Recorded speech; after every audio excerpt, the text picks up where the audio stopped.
Hello, ladies and gentlemen, to yet another edition of Three Live Canes, but this one's a little bit different.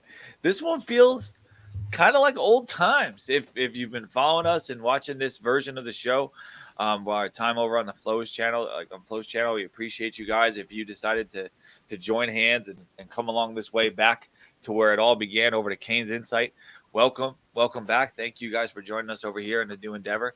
If you just missed the last year and a half and you suddenly decided to turn the tune back in, man, I hope to see CanesInSight live tonight.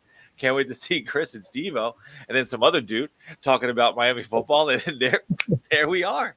There we are, just like that. But sometimes that's the way it goes, where you have to leave to appreciate being back home again. And here we are, like college students back home for the summer. And you realize how nice it is to sleep in your own bed and have someone that does laundry for you and all that fun stuff. We arrive back here on CanesInSight. So before we get to all it's a lot of Miami stuff. We couldn't have picked a better week to start back up fresh here with CIS and D-Money, Peter, and all those awesome guys that do their work. A ton of stuff has gone down over the past week that we could talk about. Guys coming in the portal. Speaking of transfer portals, right? Guys coming in the portal, guys going out via the portal. A lot of stuff. But before we do all that, as always, Bill, how are you doing tonight? I'm extra big vibing tonight. Glad to be home. Much appreciation to D-Money for making it happen. And it's been a busy couple of weeks here. I know we missed. It's a good way to start. That's a good question. Yeah, it's been a busy couple of weeks. We took the week off last week as we settled some details. So a lot to catch up on. Stevo, how we feeling? I'm big vibing. It's definitely portal season at its peak, where the deadline's going in, and now the next 24 to 48 hours, you just wait to see, okay, who filled that paperwork in at 11:59 p.m., which is probably going to be more than you think, because you've seen the names coming up. People are bringing them in the chat, so a lot of names are exiting. Obviously, you have 10 incoming freshmen that have already signed, so room needs to be accounted for them. So all these portal targets that we're going after, you would still think, how you doing, fam? We would still need more people to hit the portal. You saw Gore hit the portal late this afternoon, things like that. So big vibing. It is back on CanesInSight. Happy that we still got the Roscoe up. As long as that's still up, I'm sliding. And it's a great time to be a Canes fan, because I think we're definitely buyers in the market. It's no secret. People have been tweeting about it left and right. People have been talking about it inside the program. Obviously we're building on this year with Cam Ward, and we're all in. If it's not obvious to you at this point, you're just not looking at it. What's funny is that the ability to add talent has always been what we've been talking about, right, since the very beginning. And there's always going to be that other side of it. If the number is 85, the number is 85. So eventually there's got to be talent going out. And, it's easy to kind of get held up on we're losing a lot of guys, a lot of talent, a lot of this, a lot of that. But you got to imagine the bigger picture plan is, it's about talent acquisition. And if that's the story, you have to understand that there's going to be some talent leaving the building too. So this is all part of the process of building up a great team. And the guys that came in, obviously there's a lot that came in that's pretty strong too. So we get a chance to talk about all that stuff. And I'm just kind of going through the banners and all that stuff here. And I thought for a second, we just for a second, we could go back here to the way it used to look. There it is. Where's the video there? That's our old video. Oh my God, they got so many different things here. Where is it? Here it is. Here, just for a second. Aikman to throw again, and Jerome Brown's after him, and he's got it. Walsh again is well taken care of. Lofting the ball. Irvin is open. That was pretty good. Right? That one was pretty good too.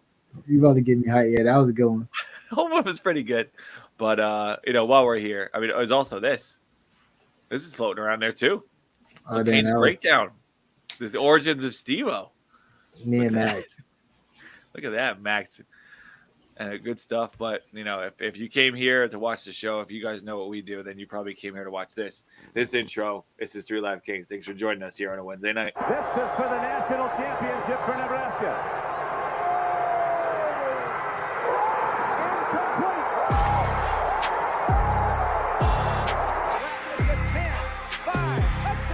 He's a stud, that Brown, number 98.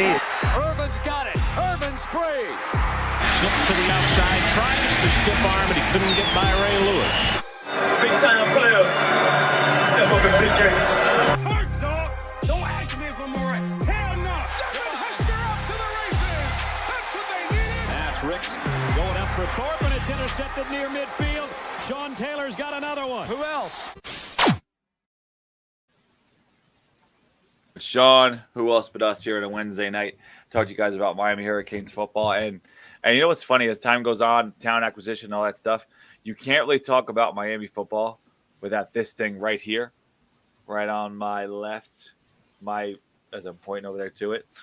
Canes Connection. If you guys don't know what that is, you don't know what it's all about, I encourage you guys to go over to the website at CanesConnection.com and to seek out some of the information there. If you're wondering about how Miami is able to add talent in the transfer portal, a big part of it is what these guys over there do to bring that talent in. And a fantastic website.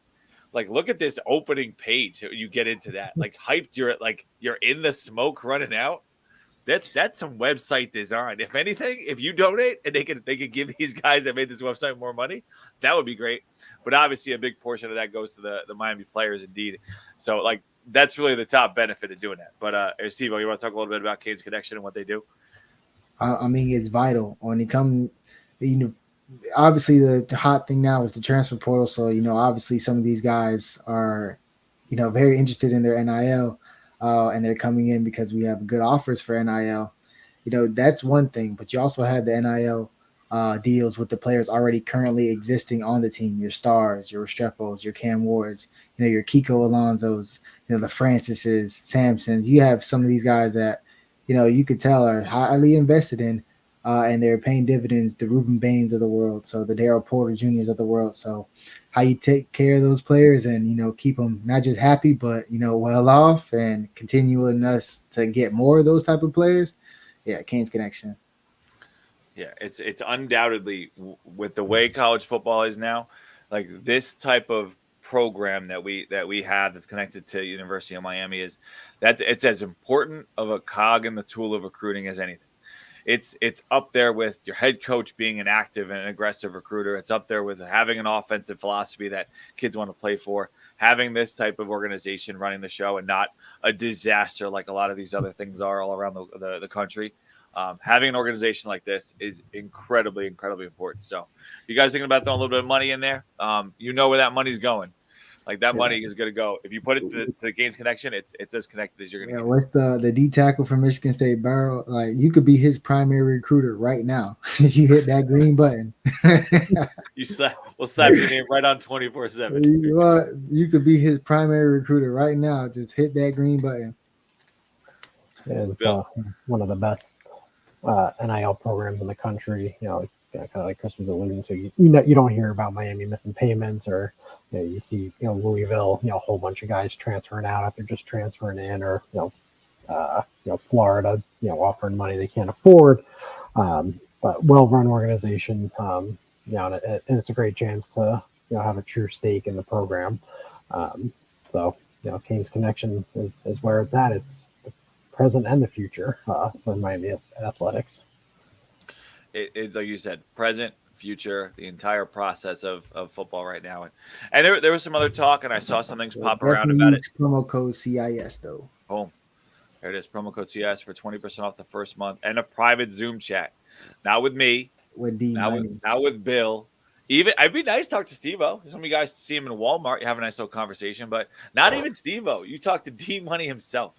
You get on the Zoom. You get to see he'll sit down with you guys, chat it up, and from knowing D Money now for I don't know about 5 or so years since we've been started doing the show. It seems like forever ago. It's been a long time, but that guy is as connected as anybody, and he has information for you guys that if you're here watching us in the middle of like May, like well, that means you're deep into this program. So that's the dude you got to talk to. That's the dude you want to ask questions of, 100%. But again, we appreciate you guys for all of that, and use that promo code CIS for 20% off the first month. Get in the private Zoom chat, talk to D Money, get that information that you guys are so desperately seeking. And we'll of course provide a good bit of analysis here on 3 Live Canes, because that's what we do with our unique brand of talk. But if we're talking Canes Connection, then we must talk about the result of what Kane's connection has been able to do. And obviously the success of a program like that comes by the way of the names of the people that are coming to Miami via the transfer portal. And I don't know if you guys noticed this, but over the last week, Miami has had a very fortuitous run through the transfer portal, bringing in some talent that looks to be, if not starters, key contributors for a team that should be pretty darn good. And the first name on that list is a guy that we've been talking about, hinting at for quite a little while, and that's one Damien Martinez, formerly of Oregon State, now of the University of Miami. Stevo, I'll go to you first on this one. What are you looking for? What can a guy like Damien Martinez, now that we know he's in, what can he bring to the fold? I mean, obviously, we know what we have in the building with Cam Ward. That's why, they're doing these type of moves. They're investing in it because, they believe in his talent. But for the first time in his career, we're trying to make it where he could just rely on the run game. I mean, this guy has been a bell cow for 2 years. And some of the, it might not be the flashiest runs, which he has flashy runs when he can make people miss downfield and, he can get in space, eat up space, has a good stride, 6 foot plus. But it really comes into those first down runs where he fights for that 4th, 5th, 6th, 7th yard before going down. That he just keeps you ahead of the chains. So it's not going to have that pressure on Cam Ward to force the ball, let plays come to him because, you can hand that ball off and have consistent production, especially around, behind a Coach Mario and Coach Mirabal, coach offensive line. And then we have great tight ends also involved in the run game. So I really think it's time to roll. I think he's going to keep the pressure off Cam Ward. I think in the red zone, he has a nose for the goal line. So it's going to help us finish drives. I love Andy. Don't want to see Andy as much. You know what I'm saying? That's my dog. But, I'd rather just see him on kickoff, and then when we need him, go ahead. But rather us close out some of these drives by handing that ball off to Martinez. Yeah, there's a guy that can do that. He's a finisher for sure. Bill, go ahead. Yeah, I think one of the things that stands out in addition to what Steve was talking about, is just his vision. This is a guy that has been over 6 yards a carry, since his freshman year. The last 2 years here. So I think about how many times over the last couple of years, mid game, I text Chris, or Chris texts me and says there was a giant hole, we missed it, or you see the running back running into the back of the offensive line, when there was space available. So I think he's going to take advantage, but also, maximize what the offensive line is doing. And I think he'll, play a role in making them, look better and vice versa. But he just gives you another avenue to score points and to win, right? If the passing game isn't working, give this guy the rock 25 times and, go ground and pound. And kind of we'll get into some of the other weapons, but if the run game isn't working, we brought in a receiver as well. We have some other options already on the roster in Cam Ward, so we just have multiple ways to be a successful offense this year, which is fantastic. Frank Ladson is at UMass, so he's transferred out. So that's where Mark Pope just played his senior year at. So that's where Ladson is going. Also, Jalen Harrell's over there, so a couple of them are over there. Well, pipeline to UMass, but like with a guy like Damien Martinez, is this the end game of the running back position? Is this the last move you see, or could this be like a precursor to maybe another guy hitting the portal, or do you think that this is because of we lost some guys, and obviously you wanted to bring in high level talent, but we lost some guys, so this is the guy that comes in to stabilize the room, and the room's going to stay the way it is? I mean, we lost some guys. Yeah. We don't know, the AJ Allen wasn't available for spring. Mark Fletcher wasn't available for spring. So, health is a question at running back. So you bring in a guy who's been able to be a bell cow healthy for 2 years. Now he's a 30-year player, should probably be the best his body's ever been. So he should be peaking at this point. So I think this is probably it for running back. I wouldn't see any more additions. Hopefully would not see any more departures in the next 24, 48 hours. You know how that is. Yep. But I'm cool with, him being that bell cow and then people proving, because I like AJ Allen. I'm really actually comfortable with AJ Allen. And, Fletcher comes back. We know what time it is. I'm a believer in Chris Johnson.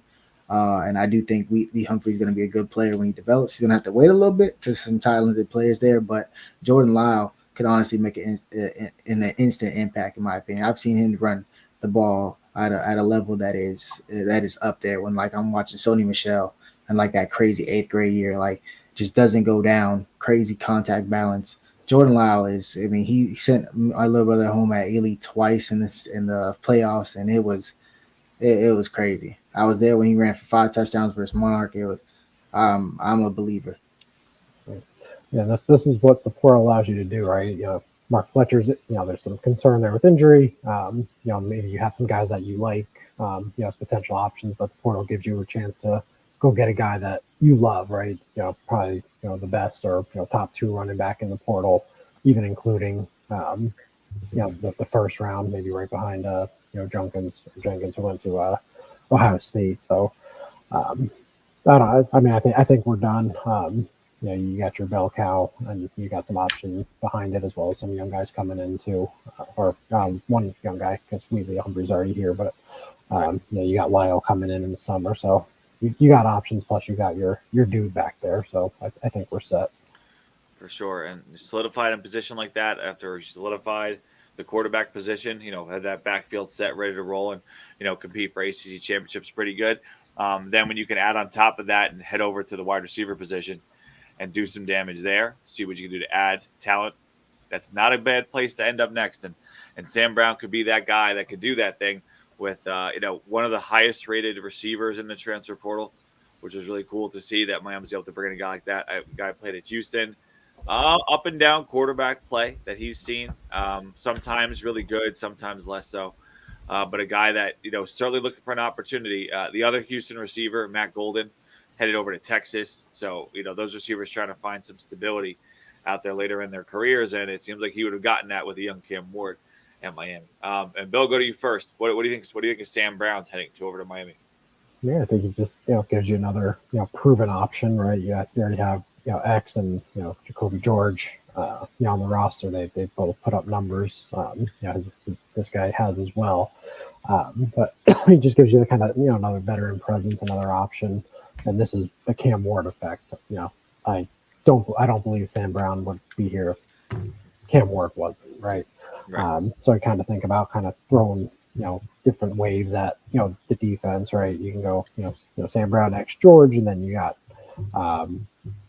Horton, a guy like Nikar, Ray, JoJo, kind of coming in behind them. That's a lot of talent. That's a lot of athleticism for a secondary to deal with. So, I think we're kind of at the point where defensive coordinators are going to be, staying up a little later at night, kind of worrying about how they're going to stop all these guys. Even in addition to, we just talked about Damien Martinez, at running back. So, Sam Brown gives you, him and Horton are kind of, similar, right? Similar body types, both, taller, they got some, downfields, explosiveness going on. So, a big pickup, and, it was kind of a crazy weekend. Damien Martinez kind of stole the spotlight, but this is, a pretty big pickup in and of its own right. Stevo?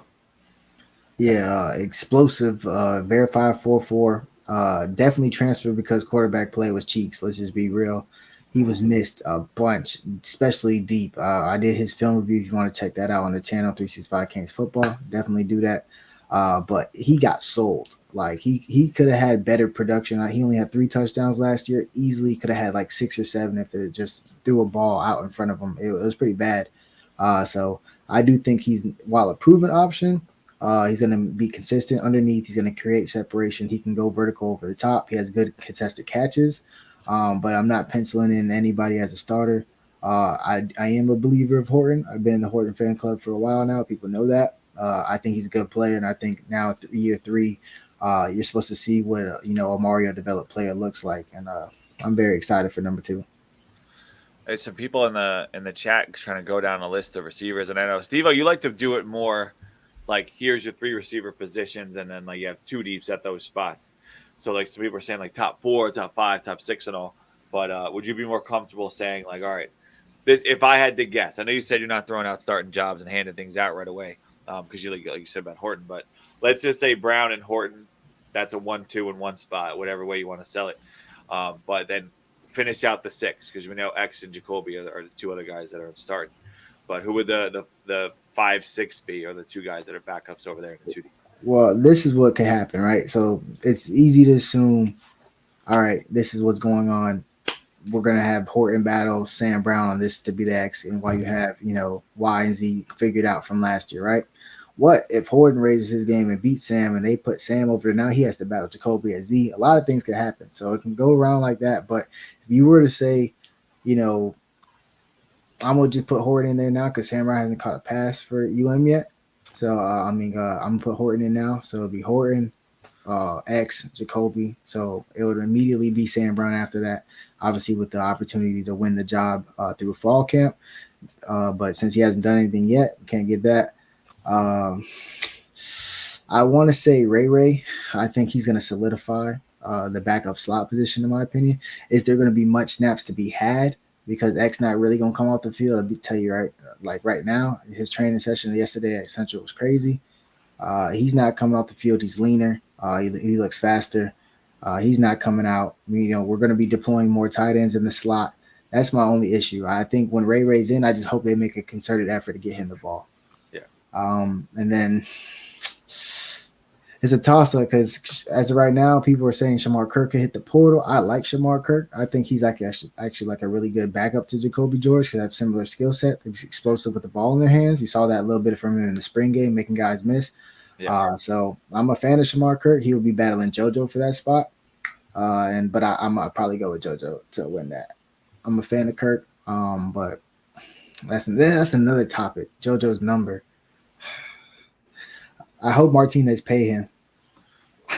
because he was locked in at 6. I know that. And then Martinez, and maybe not so much, but they did have to wait a year for it. It's not the end of the world, but still. I know you're big on the single digits. He ends up as 16 or something. Nah, Horton was 16, right? Yeah, he was, but not. And he got a single. He got there eventually. You could take 85. Old Ryan Moore number. No, it's ugly. That's what's been. But Steve, real quick when we're on Sam Brown, like, what does he do that you think they saw and said, "Oh, this is the guy we got to get"? Like, what does he do that either we don't have in the room, or they thought they could add to the skill of this in the room? Well, you have to think about it whole picture wise. Remember, he played under Coach Shannon Dawson in 2022 at Houston. So when it comes to a verbiage standpoint, he's going to hit the ground running and, be able to, catch on relatively quickly to just the things. I mean, that's just what happens when you play with a former OC, and it was only a year apart. And Dana Hogeson's kind of running the same thing anyway. So it's like it should be verbiage, should be like very similar. It shouldn't really be like a crazy transition. So you get a guy who should be able to dive in the playbook and get things quickly. He's proven he could be a deep threat. I honestly think he's really explosive, has really good double moves. Coach Shannon Dawson, he was part of that game with versus SMU where it was like 77 to like 60 something that win, that crazy like offensive game. He scored 2 touchdowns that game. Should have had 3. He had a stutter and go. And it just shows Shannon Dawson where, Horton did the same thing versus Texas A&M where you get all those eyes to the trip side, to the field, and then that backside's hitting that double move. And, Horton made that catch last year. So that ball was just terrible. Coach Dawson definitely knows he can take the top off for defense. But one of my favorite things on tape with him is, he has strong hands over the middle. There was a DN dropping in coverage, and he caught the ball away from his chest and held on to it all the way down to the ground. He got popped. And he done that several times on tape. He's not scared across the middle. 6'2", 195, so that's probably why he's a little bit bigger than most people. So maybe that's why. But he's definitely fearless and has strong hands. Catches the nose of the football a lot. That's a good trait to have. Getting a guy like that, especially at this point in the year when, everyone said that the spring portal is going to be wild, wasn't quite as crazy, I think, as people expected it to be. But a lot of, decent enough names came out that, there's some names out there, but, I think Miami was able to pull already their share, especially on the offensive side of the ball. But still some big fish on the defensive side out there, to go hand in hand with some guys that we're already able to bring in, like a Jalen Alderman, a guy that, is well known by our coaching staff already, looking to add something to this linebacking core. In my mind, maybe in a similar way to how KJ Cloud came in and stabilize one of those positions, a guy you can rely on play after play and game after game. But Steve, thoughts on Alderman? One thing, obviously, he was recruited and coached at Louisville by our linebackers coach, and now recently promoted to co-DC, Coach Nick. So, if he's signing off on him, then we already know what the deal is. So he's going to be a guy where, again, verbiage is not going to be an issue. Things like that are not going to be an issue. He's going to come in and be able to adapt quickly. And he started 13 games last year. So, I mean, come on, you're bringing 13 starts into the room for an ACC. So he's been in the ACC. He's been on these road trips to where we're about to see. He's going to be able to teach some of these young guys on the road. So it's definitely a great pickup. And in my opinion, he plays well in space. People obviously saw that pick six and some of that stuff, but has a couple of pass deflections. He's able to run sideline to sideline. Definitely a faster linebacker. And KJ Cloyd was actually really good last year. And he played like 3 positions for us last year. He was covering tight ends, man to man, doing well. He was playing edge rusher at times. He was playing true will linebacker. Like, KJ Cloyd did a lot for us. So if he's signing off on this eval, then I mean, I'm all for it. Bill? And kind of think about like KJ Cloyd last year, who did a terrific job. But he wasn't even a starter at Louisville. He was a backup, and he was going to start, but we were able to steal him away. So, but I kind of look at this Alderman move as this is kind of the quintessential, like, hey, we're going all in, right? We don't need a linebacker, but let's go get a guy with starting experience. That's going to play, a ton of snaps, right? That's how the rotation works. But great insurance policy if Francisco or Wes get injured. Hopefully not, but Dan going to get ton of reps. Think about how much Corey Flagg played last year. So those, I feel like those are going to be his snaps probably plus some. So I think it's going to be an underrated pickup because he's definitely going to help us a lot. But again, there's just so much going on this week that again kind of got overshadowed a little bit. But big pickup, and I think we're at the point where full trust in Dina, kind of like what we talk about with the O line with Mirabal and Cristobal. It's if he wants that guy, all right, man, we're good. We're good. No worries on this end. Yeah, and it's funny, like Stevo said before, and you guys both mentioned it. Stevo said before about how you have a guy that can hit the ground running on the receiver position because he played with the offensive coordinator before, and now we get a guy who's known very well by one of our key defensive coaches, a linebackers coach, and he knows this dude really well too. So if you're looking at plug-in positions and you lose some, I mean, we lost some young linebackers, and we bring in a guy who's ready to play. So like net gain for this season is positive. A guy that we know can handle himself on the football field in a way that the young guys couldn't. So obviously for 2024, we're better. And with the way the transfer portal works, that long-term development of the position may not be as important as making sure you stabilize it further right now. Because come next year, you can get guys in that class for the ones you lost. So that those third-year level players, you can go get them next year, and bring 2 other guys in to fit that role. So you lose young players, you don't lose young players. But again, we're in modern 2024. Modern college football isn't, let a guy develop for 4 years and play him as a redshirt senior. So it's a very different animal. It's a very different animal.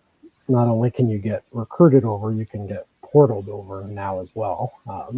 Which complicates things. And we follow recruiting, right? From guys when they're sophomores in high school. So we have that connection to them. We want to see them stay and be all ACC types, but fortunately, it's just not going to be reality. We're going to have guys leaving that we don't want to. Maybe some surprises, maybe some not. But it's just the world we live in right now. Yep, and part of that world is as much as you can accumulate as possible, but that wasn't it. Deani Hill, another dude that we were able to bring in. This one from Marshall. Another sense of familiarity with the coaching staff. Like it's just a common thread that you could see. Be able to bring him in to add to our secondary to see what we could do. Go, Bill. Does he not get a graphic? I couldn't find any cool pictures of him. I wanted to give a good graphic for him, but is that the hold up? Yeah, Getty Images was not helping me out for Deani, so I apologize. The best one I saw, I will put it up because I did think the picture was pretty funny. It looked like he was about to get Falcon punched. See, but you know what a Falcon punch is? Bro, I'm a Super Smash Bros. God. All right, well, then you're going to enjoy this picture. You kept the Falcon guy? You strike. Wait. What's that? Fox. Oh, I was going to say Fox. Yeah. Damn it. Wasted that opportunity. Should have just said it. But here, I'll find, while I'm looking for this Falcon punch picture. Bill, what do you think of Deani? There it is. Oh, and I got it. There it is. Hold on, Bill. Shut up for a second, Bill. This is important. There we go. Now, I'm not sure exactly what was happening in this play because it really could be just about anything. Well, neither do we because we can't see it. I'm setting it up, Bill. Jesus, Bill. Trying to like play this up a little bit. There we go. All right. What else could that be besides him just getting jump attack punch? Like what's going on? What's going on? What's going on in this play? Steve, what's going on in this play? I don't know, but all I know is he is literally one of the highest graded tacklers in the country. You know, he had 4 missed tackles all last year as a corner. So I don't know what happened at this play, but it don't look like this got the ball. And if he did, I know he would tackle him, and he'd probably strap him too. So, well, I mean, the positive side, the receiver for UTSA does not have the ball, so obviously that's a successful coverage play for Deani Hill. And also, it could be, the Big Show, Stevo. The Big Show, the wrestler. This is a horrible introduction. All the other ones that Martinez toting it. Oh man, why you did Hill like that? I'm just asking a question. Do you know the Big Show, Stevo? Nah, I'm not familiar. You're not a wrestling guy at all? No? Nah. All right, well, the Big Show is 7 foot tall, like monstrous dude, 7 foot tall, 500 pounds. So he would choke slam people. I know you know what a choke slam is. Get up and down, right? So sometimes the Big Show would have these young guys that he would have them up so high, he would almost kind of lose track of them up in the air before he brings them down for the choke slam. So he could be choke slamming this dude. So maybe it's a positive. Not so much. Getting all the flashbacks to wrestling because my son's at the age where now I can kind of like get rough with him a little bit. So he just gets choke slammed and rock bottomed and tombstoned and little sweet chin music mixed in there. Sweet chin music is hard to pull off with a small child there, Bill. He's got to learn to keep his hands up. Nap time. Anyway, but Deani Hill, so like you said, Stevo said, one of the great all-time tacklers, which is great. Like, what else does he bring to the table, like, for Miami? And, like, where does he fit in? Because we have what assumed to be a pretty solid top of the line at the in both our cornerback room and our safety room. So, like, Bill, where do you think he's going to slide in here to fit? Yeah, I mean, I think that's going to be one of the big questions in fall because he can kind of do everything. He can play outside, he can play inside, and then you also have our guys, right? DP2 and Damari that can also play inside and outside. So it'll be interesting to see where kind of everyone settles, or maybe it is kind of a game by game basis on who's where.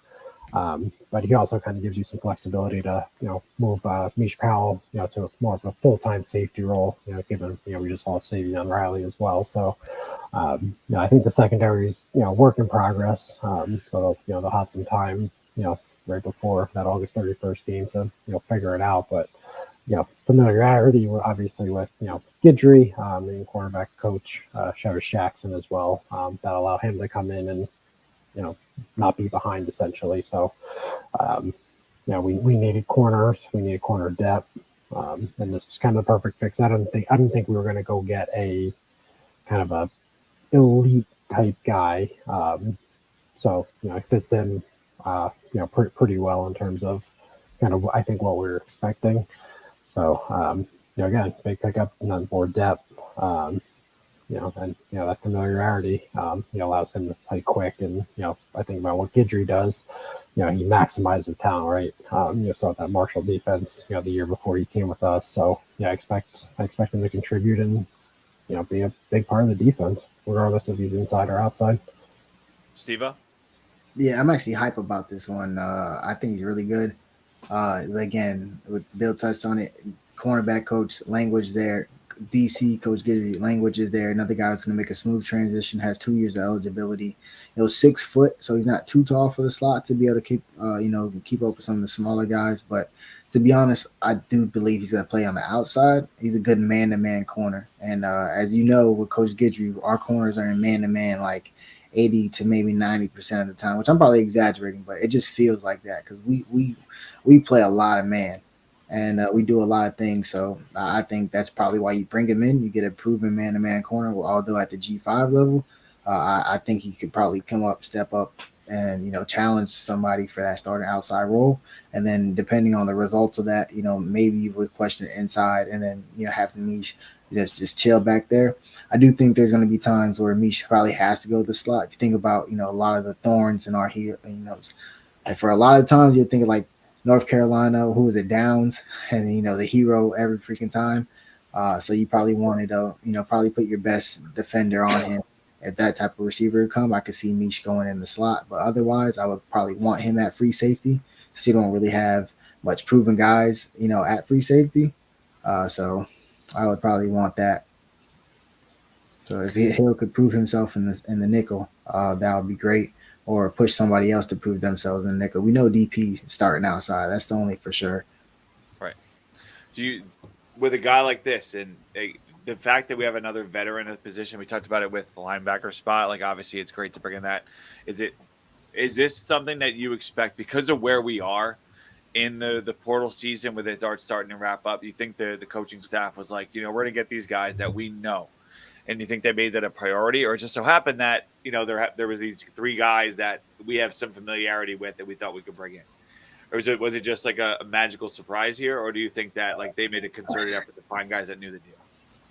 I mean, kind of, because you think about Hill, his offer sheet was crazy. He had probably like almost 30 offers when he hit the portal from Marshall. This is not a guy that we're just taking a chance on. This is a guy that a lot of people were interested in bringing him in. I'm talking about SEC, Big Ten, all these type of offers. So they see something on tape. So I think the familiarity with them and the depth chart was just able to just be a perfect coincidence and matrimony that it would work.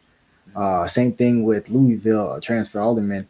Again, hey, we have 2 starting linebackers. One's coming off an injury. We don't know how much he's going to go in camp. You're probably going to play a lot, especially early. If you play well, you'll still play. We'll move you around, whatever the case may be. So I definitely think the depth chart and relationships were key.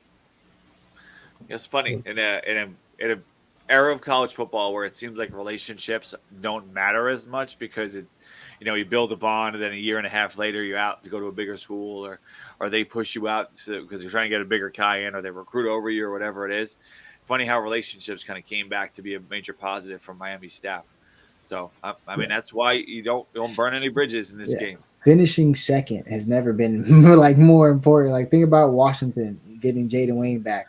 They finished second, in that recruitment, and they've been, in his ear this whole time, probably, trying to get him back over there. So, yeah, relationships do matter.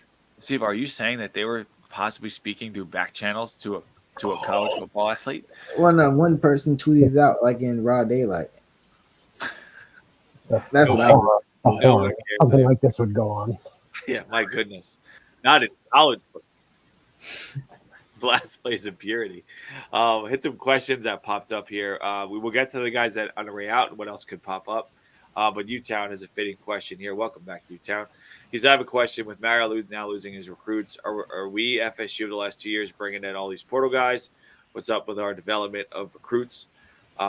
Just again, I said it before. I'll say it again before I throw it to these guys. This is an era of college football where you are bringing in talent through the transfer portal. If you do not bring in talent through the transfer portal, then you are behind everybody else. You must bring in talent. Yeah, but you gotta keep in mind though, like it's a mixture of both. You can't just assume that because at right tackle Francis was recruited, at right guard Inez Cooper was recruited. Okay, Carpenter was a transfer. Okay, cool. We most likely believe Sampson's or McCoy's gonna start at left guard. So, that's another recruit. Jalen Rivers, even though it was the previous regime, was a recruit. So the offensive line is pretty much, recruited. The quarterback's transfer, the running back is a transfer, but all his backups, besides AJ Allen, are recruited. And then at the receiver position, X and Jacoby are your 2 stars returning. They were recruited, previous staff, but 1 year apart. And then Horton, who probably, in my opinion, is going to play a lot if he doesn't start anyway. And then you have the transfer in Brown. Then who's behind them? You have Ray, you have JoJo. You have guys that you recruited. So it's while people say, oh, all these transfers are coming in, like they're coming in key areas where you think, hey, we need to get a little stronger in this position. But there's a lot of guys like, yeah, we brought in Hill, but bro, we recruited Damari. He's going to play. I'm telling you right now, Damari's going to play. So we're going to be fine. I like our mixture in the cornerback room. And like even across our depth chart, like everybody's like, "Oh man, guys are leaving, guys are coming in." Don't get caught up with the hype. It's just roster management. It's free agency. Let's just call it what it is, and just be on the lookout for names coming in.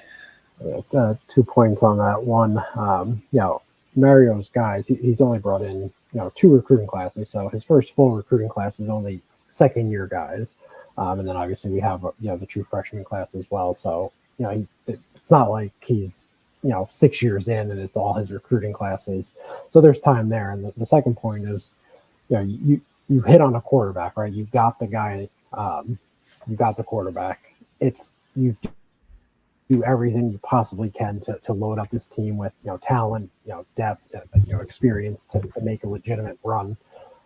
Not just at the ACC, but within the playoff as well. So let those FSU fans kind of fire back, like essentially saying the same thing we're saying. We've been telling them, but it's a little different. We're doing this portal thing, with having 2 top 10 classes back to back. So again, we can question the win-loss record. Obviously that hasn't been there, and there's that perception out there about Mario. I think that changes with the offense this year, being as all the talent. I think we're gonna be explosive enough, but the talent acquisition piece, we're excelling in both areas, and there's no problem with that. It just happens to be portal season. There's no National Signing Day passed. Oh, now it's 5 months ago. Wow. So it's been a while since we've had actual recruiting to talk about. So we're there. No worries. Ignore the trolls. Yeah, just let it happen. What, Stevo? Yeah, I completely missed tight end when I was talking about guys recruited. They're going to start. I mean, Elijah Arroyo's are starting tight end. I mean, guys that transferred in like McCormick, aren't starting over Arroyo. So, yeah, but Carver, I don't see him playing this year. Honestly, I think Carver's going to start, our battle for a starting position in 2025. I think he's a very new player to football. He was playing it like his senior year. It was really good. But only 1 year as a redshirt. I think as like a redshirt sophomore, third year player, that's when he starts to see Carver's name, popping like, oh hey, he's getting reps for the first team. He made a good play in the spring game. I do think he's a better receiver threat than people just give credit for, just because he didn't have much tape coming out. He was super athletic. He played a lot of hand coordination sports, baseball, basketball, hockey, a lot of hand-eye coordination sports. So I always thought his hands were going to be good, and he's a working dog, so he always on the jug, stuff like that. So I would think, probably next year you'll see Carver, in the mix of things, just because it's veteran heavy right now at tight end. And one more note on like the guys coming in, guys leaving. Talking about, I saw someone say something about like, are we worried about the culture if you're bringing in? The coach sets the culture. In college football, the coach sets the culture. People follow the head coach. That's that simple. You're bringing in guys to fit the culture that Mario establishes. I'm not worried about you bringing guys that fit. It fits. It works. It take a little more than that. Like leaders have to be like guys like Restrepo, guys like Cam Ward, guys like DP2 and Kiko on defense. Just Bain. Leaders, Inez Cooper, leaders need to lead, like Matt Lee last year and stuff like that. So if the leaders that are on point and rolling with Mario, the mass majority of it. And in new age college football, you're going to have a couple that are just checked out, ready to hit that portal. But that's just, it is what it is now. But for the nucleus, just that vision of the head coach and the leaders all stepping up, I think, in my opinion, is what would bring it all in. 100% agree, Stevo. 100% agree. I'm saying the coach sets it, then you have those guys that come in and follow it because you have guys that buy in, right? Because you even mentioned guys that are transfers that are culture setters, right? Like Cam Ward comes in, Cam Ward sees the vision, Cam Ward reflects the vision of Mario, and then everybody's on board, right? It's just that aspect of it. Like you set it with the coach, you bring in guys that fit, the leaders lead, and you go from there. So not worried about it at all. Yeah, we're bringing in a lot of portal guys, but there's some teams that are bringing in 20, 30 guys, and that's kind of where I think you get into the wild card. Like do we really know what we're getting with this guy? If you bring in 10, maybe there's a bad apple or two that'll happen, but you're bringing in 25, 30, 40 guys in the portal. I feel it's kind of a roll of the dice, and that's when it can potentially backfire. Or it could also work in the positive. Not to give FSU credit, but it hit last year for them. All that portal guys, they're doing it again this year. I'm willing to wager that they're not going to have the same luck and the same results by continually just reloading from the portal, grabbing guys that maybe they're good, maybe they're not. Big name, a lot of stars in high school, but little production in college. So we'll see what happens there. I don't think that's our destiny. Like you see the Ohio States, the Ohio States, the Bamas, the this, the that, what the Georgias, what they do is they recruit so elitely at college, at the high school level that the elite guys rise to the top. The guys that leave still actually play well elsewhere, but then they could cherry pick spots, and get the best guy like Ohio State and just got a Caleb Downs type player because of what they already have on the roster. And then you just have like one of the little two holes where you could upgrade, not even a hole, but you just don't have that guy back there. So I think probably one more recruiting class, 2025 that season, 3-4 classes of full Mario portal, going crazy because I don't see us running out of money if you hit that Canes connection. So I think this will roll. What'd you say, Stevo? Hit that Canes connection. Don't forget, promo code CIS for 20% off the first month at Canes Connection, CanesConnection.com, and access to the private Zoom chat. And if you say, wow, guys, you kind of sound like you're shilling for Canes Connection. Number one, we should be, because you guys should be giving money to Canes Connection, because Canes Connection is how you're going to get all these guys. Steve said before, if you want to be the primary recruiter for some of these studs, Canes Connection is how you do it. It's a very eloquent point there made by Stevo.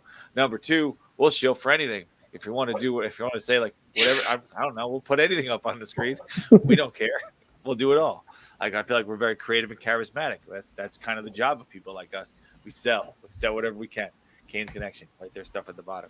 So do that. And what an easy promo code. Just CIS. You don't even have to type out CanesInSight. You just got to do 3 letters. I mean, you should probably follow through just because of that. Anyway, but I saw some of the different levels there, Stevo. One of the levels was $1,000 a month, but you're like a super elite contributor.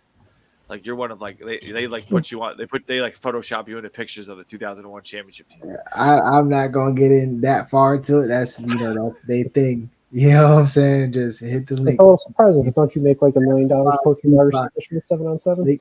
They got what happened? Don't you make like $1 million coaching wide receivers for 7-on-7? Not $1.5 million. Nah. I felt like a joke. I felt like a joke at Stevo's expense. I felt like an attack. Yeah. No. Not that much. You can't split me and Stevo like that. Not happening. Yeah. If anything, where Stevo makes most of his money. You know where that is, Bill? Oh God. Right there, boom, right there. 365 Canes football over on YouTube. If you haven't been following over there, make sure you go check out 365 Canes football for all of our friends here at CanesInSight. You guys were here when Stevo started 365 Canes football on the YouTube channel. You guys were here when he was just like 7 followers on Twitter, and he was making all those videos and he was getting like 1 like and all that. Before I think honestly, Kane's legacy kind of discovered Stevo. I feel like we were like the first person to appreciate Stevo. Stevo, is that right? Yeah. I mean, a lot. I remember y'all was mad cool. Everybody was mad cool. It was cool. We always worked together. And then D Money had reached out to me in the DM to join CanesInSight, and I was like, "Damn, for real?" And yeah, it just kept going from there. Yeah. Chris and we had a big board of all kind of the analysts out there, and you were number 1, so you got the best player available. Blue chip when the draft came around. The blue chipper, blue chip. Anyway, but so 365 Canes football over on YouTube. Make sure you follow him there as well.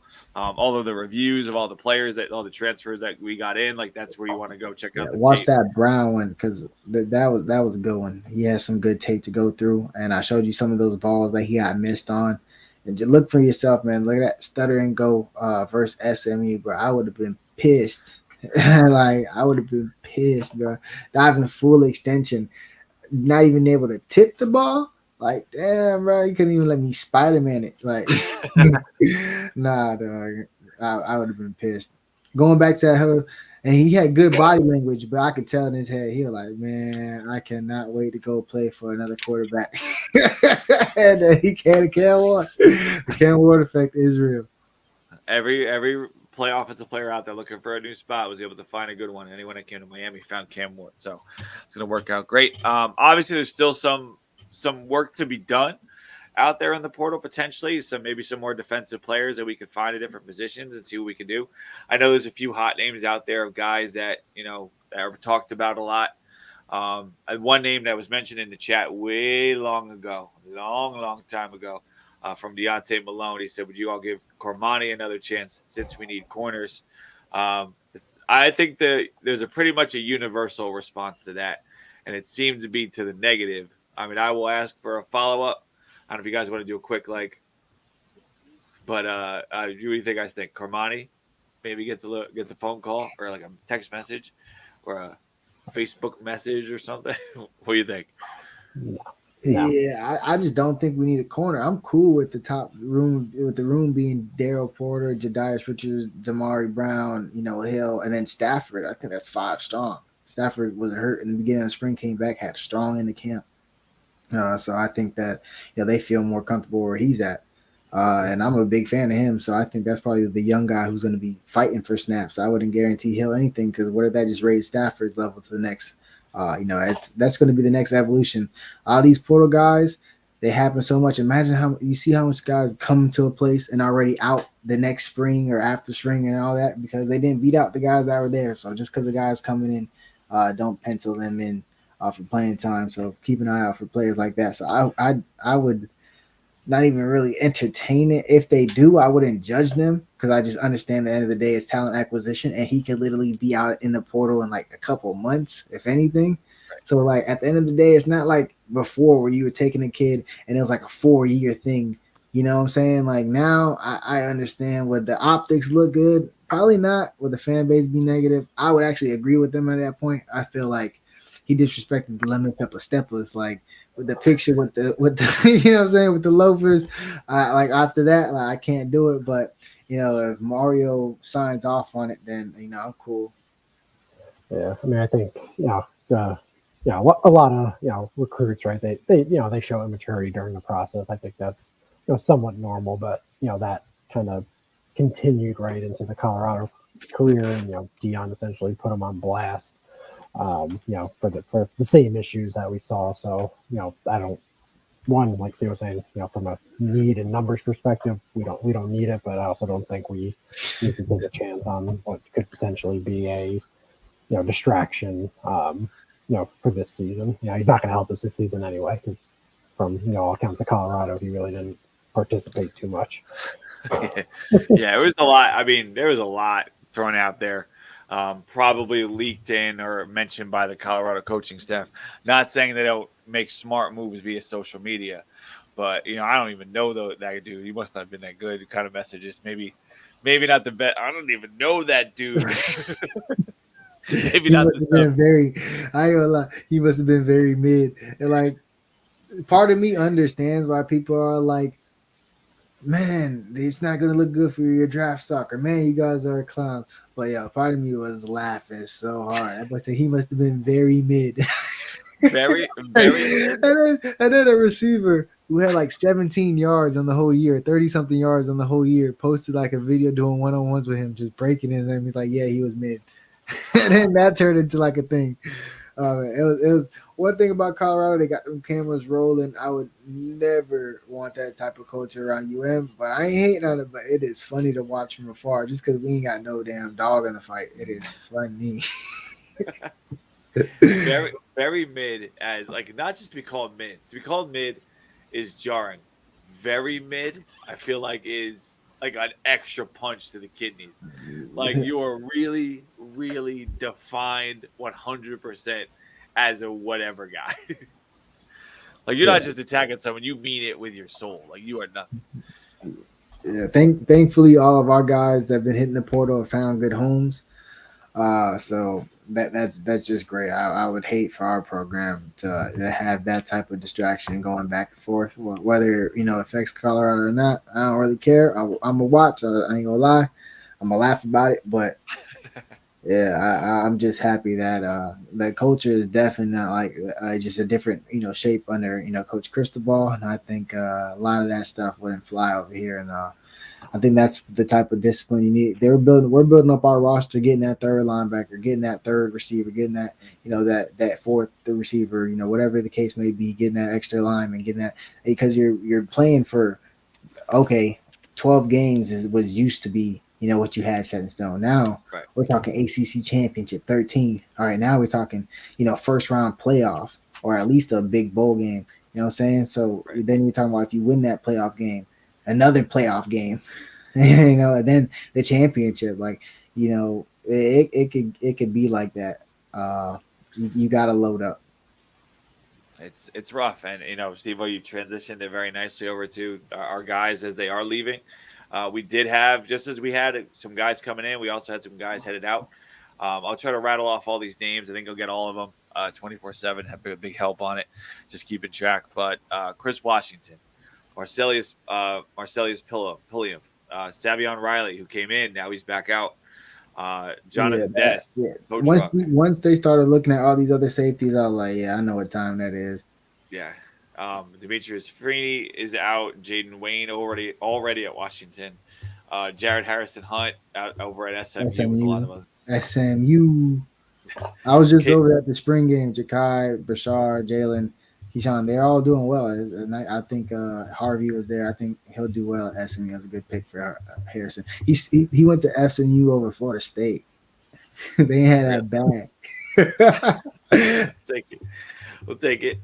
Caleb Spencer also out, and then we saw ourselves, Trevante Citizen, Jakari Brown, and other guys were more than that. But I mean, even since we last spoke, 1, 2, 3, 4, 5, 6, 7, 8 guys in the portal. So, I mean, that's significant. Anything you want to say about any of those guys as they're on their way out, besides wishing them well? Yeah, just wish them well. Gore had probably two games last year where I thought, man, this guy's like actually playing really well. So even despite the height, no one really loved the 5'9" tackle. I thought, did he play with heart? Hell yeah, I thought he did, because if he didn't, he would never even have found a snap, bro. Let's be real, because that was like a big component of his game. He was wearing people down in the third quarter. Some of those games, Clemson game, really good tape. So that happened. A couple other guys that hit the portal. Harrison Hunt. I've been a JHH fan for a while. I got sucked into that freshman season, that big sack versus Louisville. I was sucked in. I was a big JHH fan. I would pull up his basketball highlights, seeing windmilling and stuff like that. But I think these are good players that we lost. But a chance to end to land a borrow from Michigan State, or another defensive tackle. We're in the hunt. So I feel like we're losing some of these guys. I'm happy they're finding good spots. It tells you the quality of talent we had.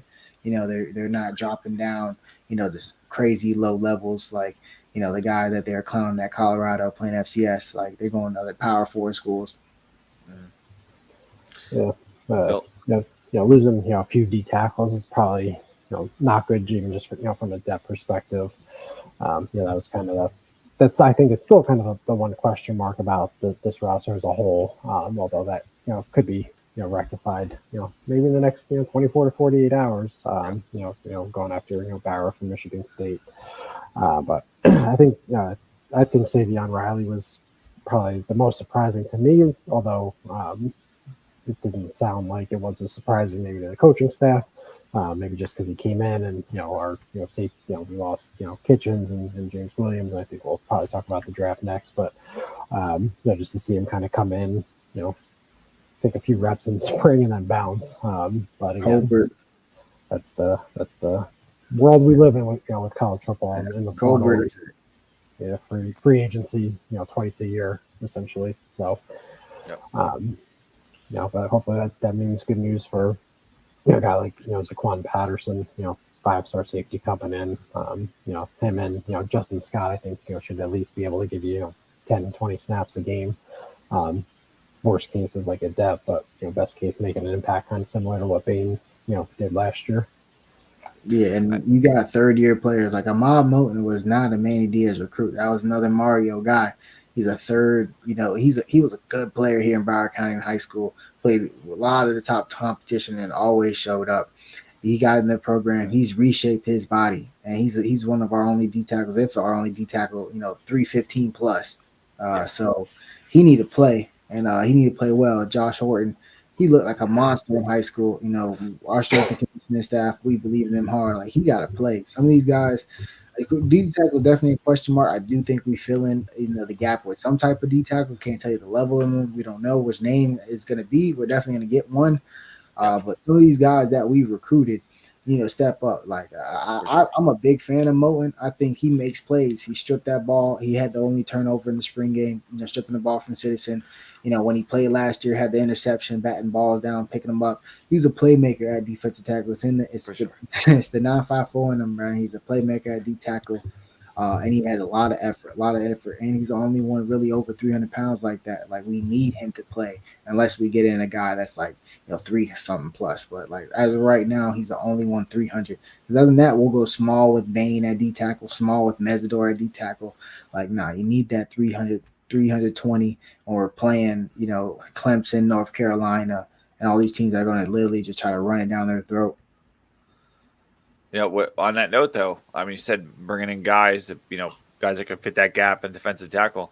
I mean, Simeon Barrow is a dude has visited Miami, that big time recruit, not quite like the massive tackle that you're looking for, maybe, but certainly a guy that could play the position at a high level. Someone asked for percentage, Canes fan, percentage on him. Tyler Barron, another guy that I think Bill had mentioned. But how are we feeling?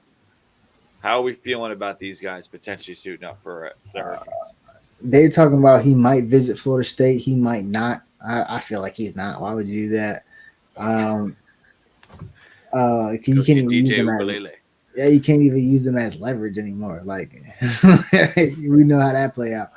I don't know. I feel like I'll put like 60-70%. I just have a good feeling about it. I feel like the structure is there, the support in the community is there. A lot of things factor in.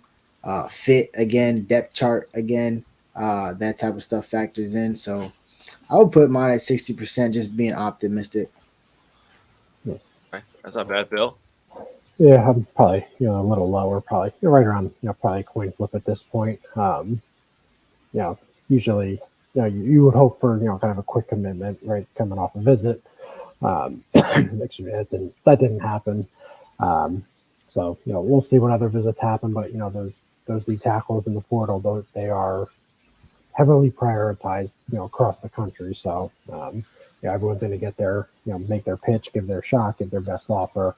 Hopefully ours is the best because we need it. For sure. We'll see what they'll do, what's possible with that. So someone say Walter Berg said, is Pons in play right now? Quarterback for James Madison. Yeah. D'Angelo Pons. I've heard it.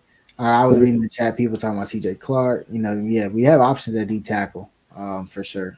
So with Pons, Hayes Foster just put out like a graphic of all the schools that reached out to him, and we're on there amongst one of 22 schools. So some of that stuff will be fake. They just tell them people to put every school just because people know that Miami got the bag.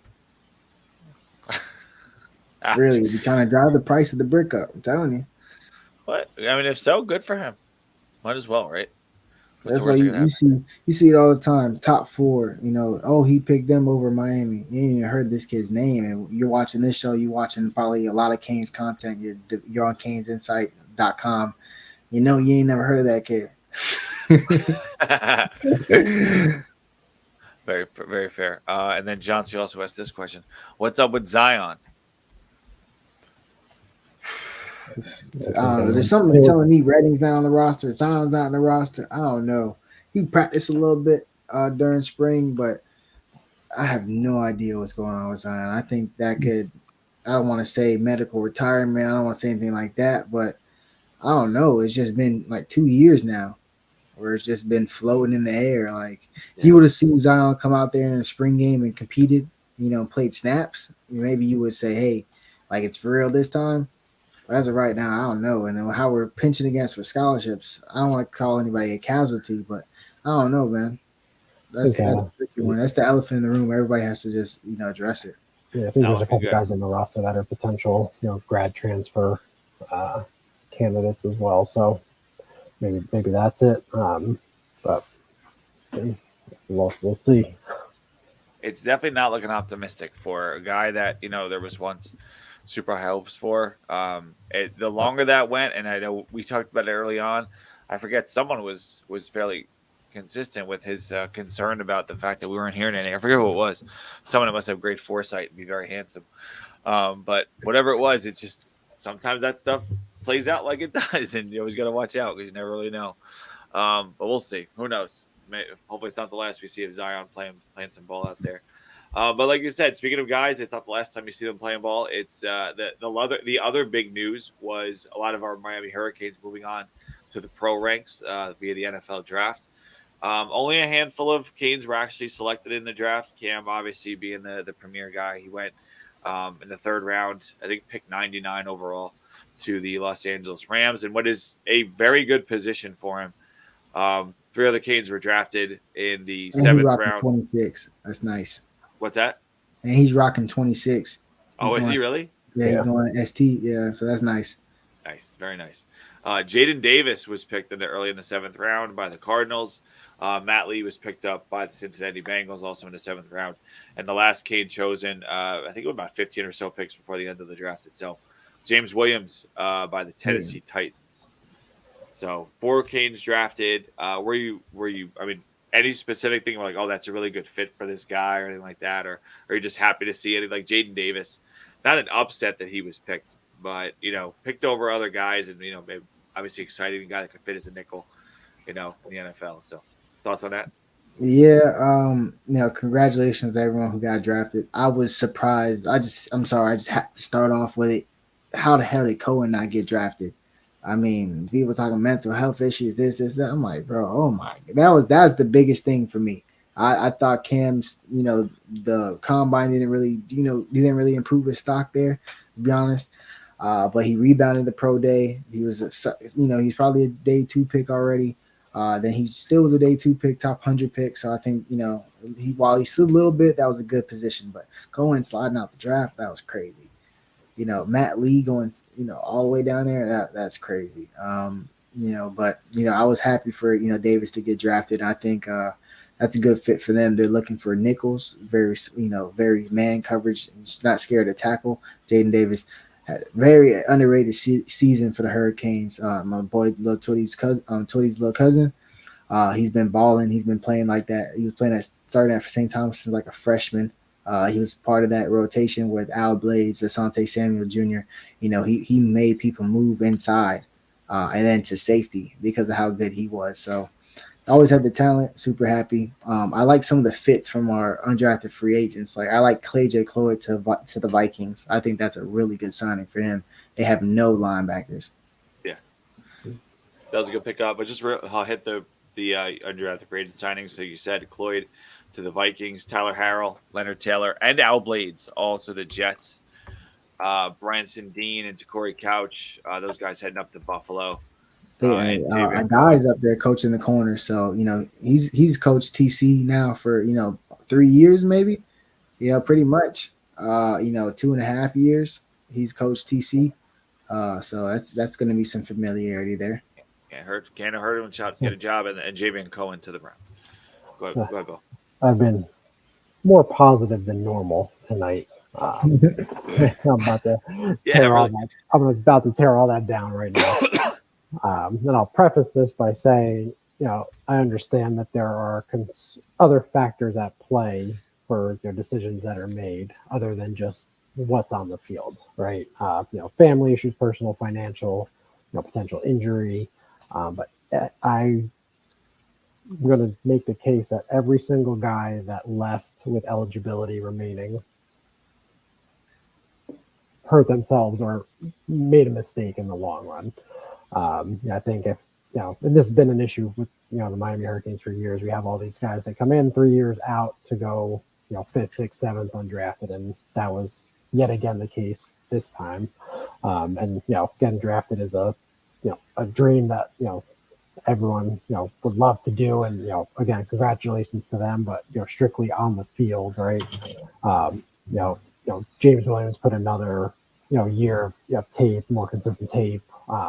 Maybe moving down a linebacker. Could he have been maybe a round 3 draft pick last year, or if Cam comes back and has another All-American type season and kind of tightens up some of those key mistakes that really hurt his film review.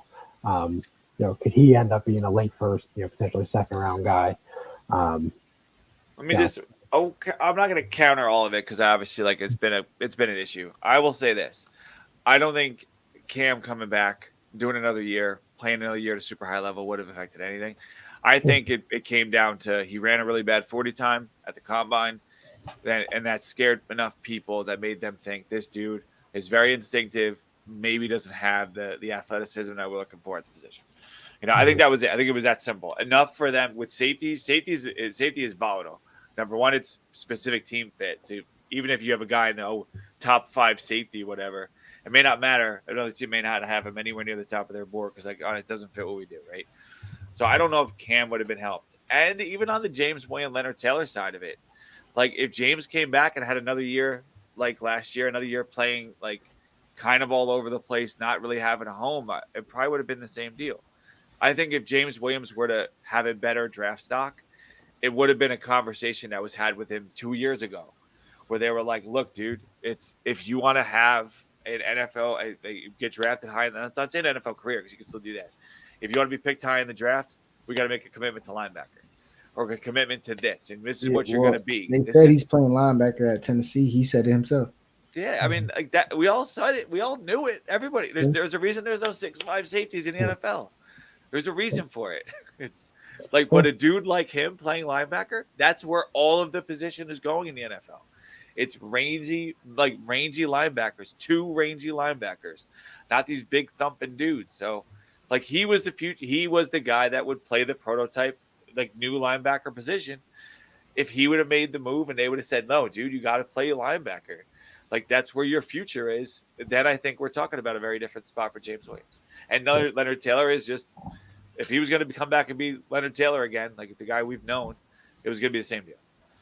So, yeah, but this is, looking, from college perspective, we had 2 5-stars. They go 3 and out, 7th round undrafted. That's, not what you want. Not what you want. No program, yeah. Again, it's been a constant theme, and we'll seem always to be seen hurting for depth, especially right at defensive tackle. A guy that being mocked in almost every first round, right? Coming into the year, and again, other factors at play other than what you see on film, but again, I think it was just a disappointing day, and Cam, obviously going in the 3rd round is great. I still think he probably could have maybe risen that draft stack a little bit. I understand that the speed aspect of it, but there was some bad film out there outside of the Georgia Tech game. But again, playmaker, great safety for us. But again, it's we have had a lot of 3 and out guys that,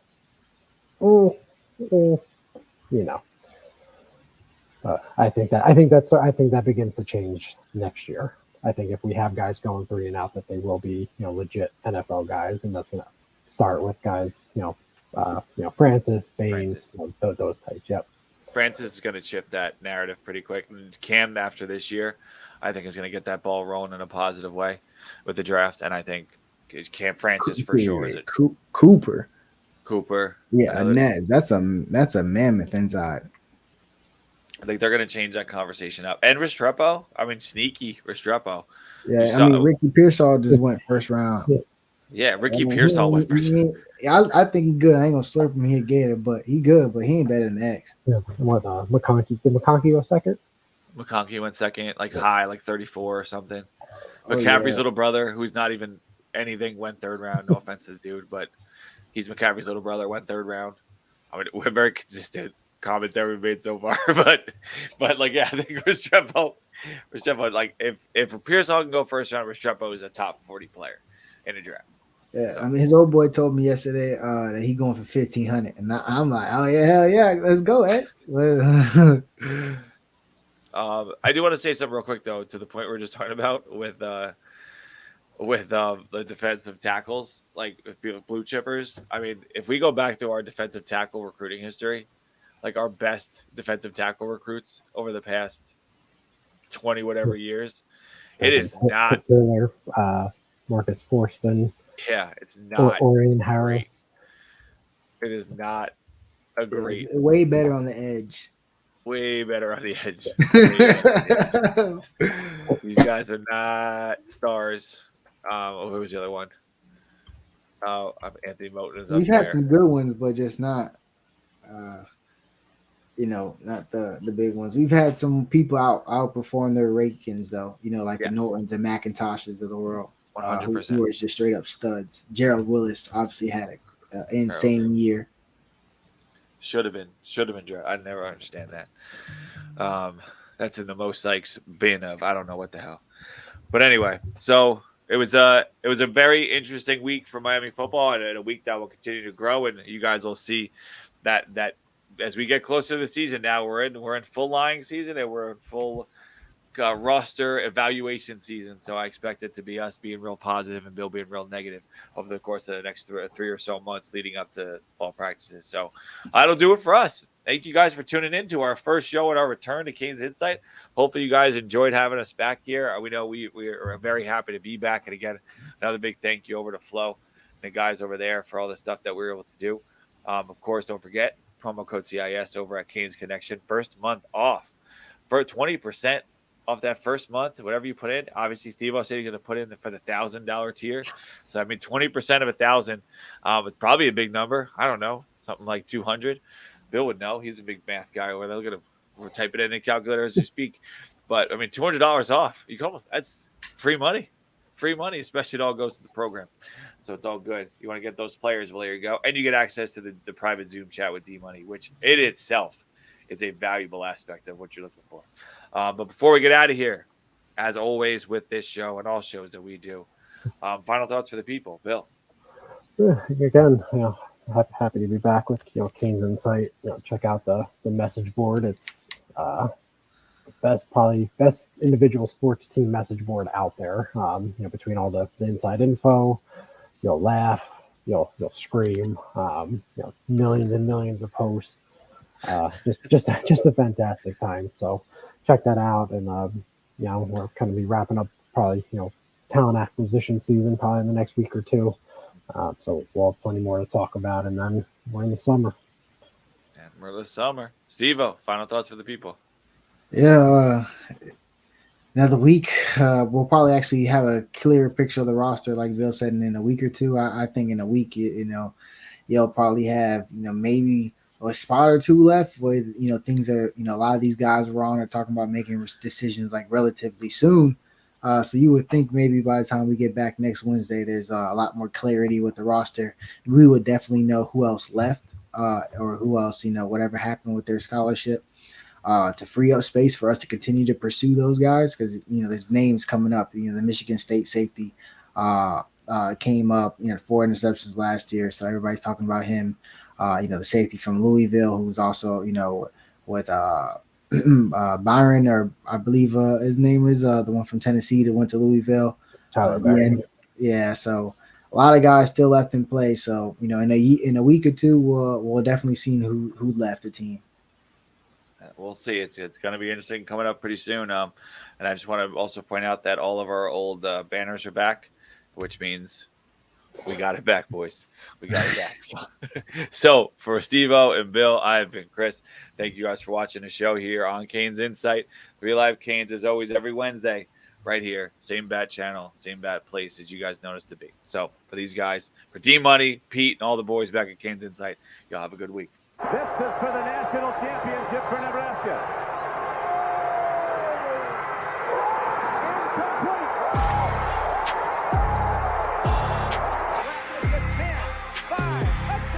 He's a stud, that Brown, number 98. Irvin's got it. Irvin spree. Slips to the outside, tries to stiff arm, but he couldn't get by Ray Lewis. Big time players. Step up Eddie Kane. Hurt, dog. Don't ask me if I'm all right. Hell no. Devin Hester up to the races. That's what they needed. That's Ricks going up for Thorpe, and it's intercepted.